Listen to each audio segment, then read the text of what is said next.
chapitre 17. Jésus dit à ses disciples, « Il est impossible qu'il n'arrive pas des scandales, mais malheur à celui par qui ils arrivent.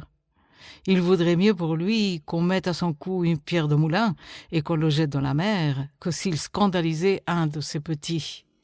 Prenez garde à vous-même. Si ton frère a péché, reprends-le, et s'il se repent, pardonne-lui.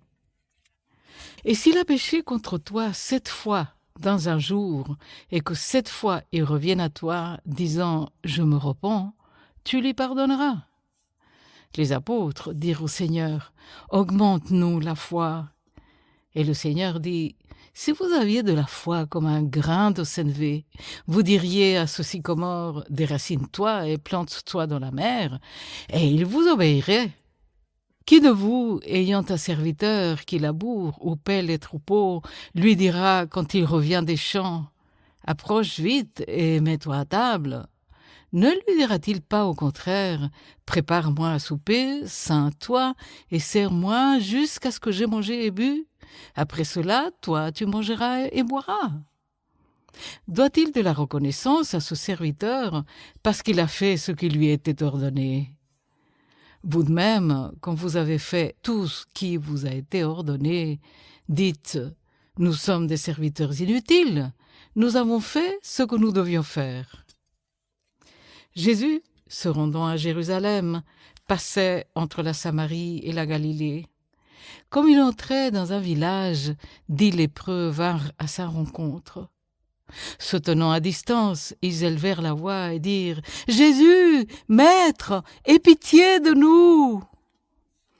Dès qu'il les eut vus, il leur dit « Allez vous montrer au sacrificateur !» Et pendant qu'ils y allaient, il arriva qu'ils furent guéris.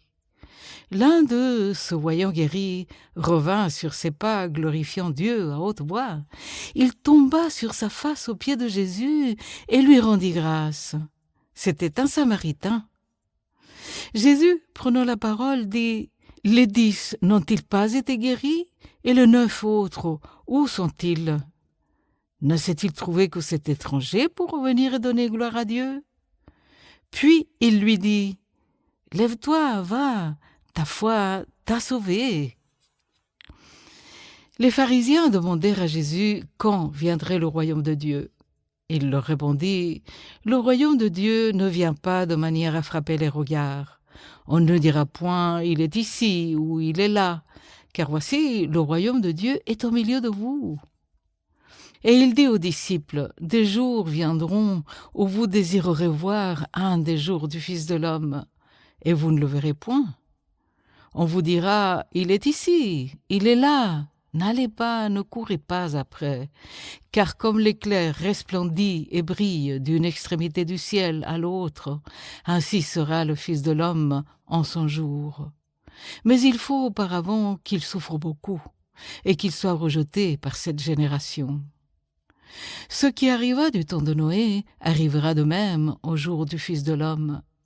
Les hommes mangeaient, buvaient, se mariaient et mariaient leurs enfants, jusqu'au jour où Noé entra dans l'arche. Le déluge vint et les fit tous périr. Ce qui arriva du temps de Lot arrivera pareillement. Les hommes mangeaient, buvaient, achetaient, vendaient, plantaient, bâtissaient, mais le jour où Lot sortit de Sodome, une pluie de feu et de soufre tomba du ciel et les fit tous périr.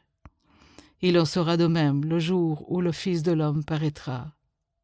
En ce jour-là, que celui qui sera sur le toit et qui aura ses effets dans la maison ne descend pas pour les prendre, et que celui qui sera dans les champs ne retourne pas non plus en arrière.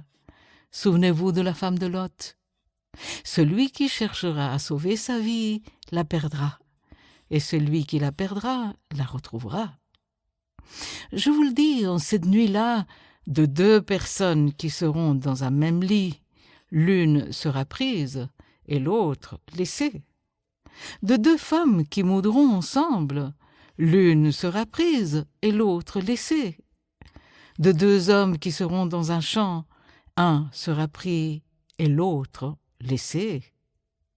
Les disciples lui dirent « Où sera-ce, Seigneur ?» Et il répondit, où sera le corps? Là s'assembleront les vautours.